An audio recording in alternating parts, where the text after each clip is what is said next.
Hi everybody, welcome to April Supper Club. This is our last time for the season, so we hope you've had a great time together. We thought about for next year that we might offer a few suggestions for you. One, to just be open to mixing it up. Maybe it's time for you to join a new supper club next year. We know a lot of you have really bonded, and that's terrific too, and that's one of our hopes out of this. It's certainly a great value to have groups that continue for years. But there's other values of getting together, meeting new people, the intergenerational connection. We've got a great big church, and the chance to mix it up some is just a great thing. So we encourage you to think about that for next year.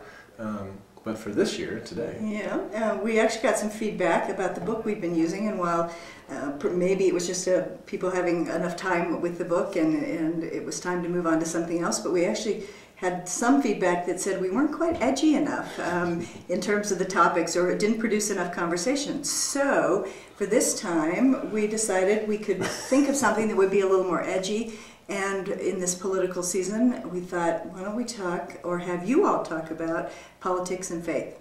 So what we've decided to do is to bring three people from the congregation who sort of represent that spectrum. They represent the spectrum of where you would fall on thinking about the relationship between church and politics.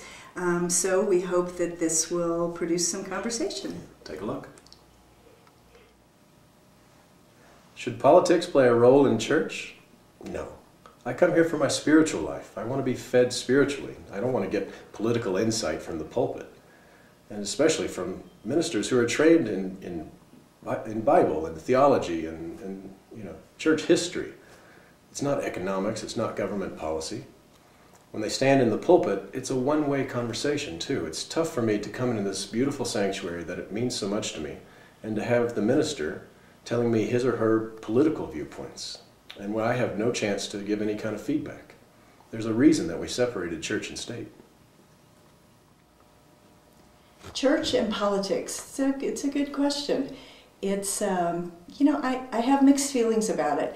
I think if our faith doesn't lead us to do certain things in the world, or to be interested in certain things, then maybe our faith isn't telling us or teaching us enough, or it's not enough well integrated into who we are. So I think I'd like to come to church and have an educational opportunity, have a chance to hear about social issues in the world and what a faith perspective on that might be, or to have my faith perspective called forth with regard to a certain social situation in our world or in our community.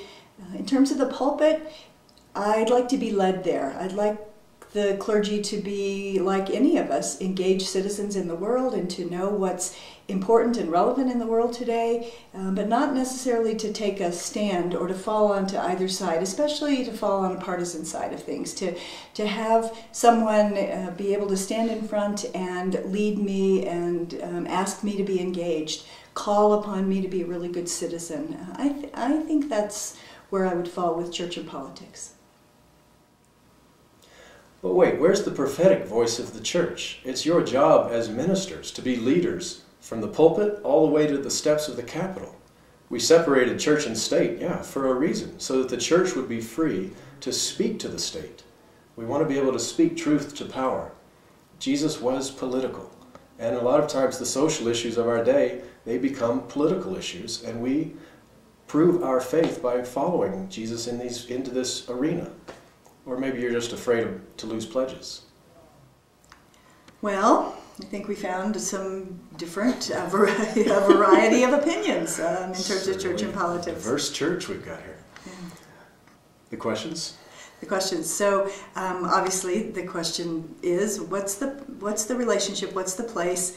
What's the appropriate interaction between church and the political realm? So however you want to discuss that, put a fine point on that, because that's really the question that we want to raise in this. Mm-hmm. And within that, this question of the prophetic voice, and we have a long biblical tradition of the prophets speaking to the community, and often in ways that the community didn't want to hear.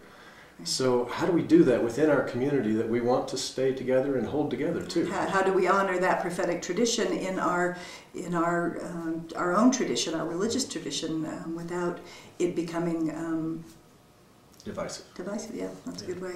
I guess the third question would be, if you were sitting in our seats, if you were one of us, if you were a minister of a church, where would you fall on that? What kind of minister would you be? What kind of minister would you be?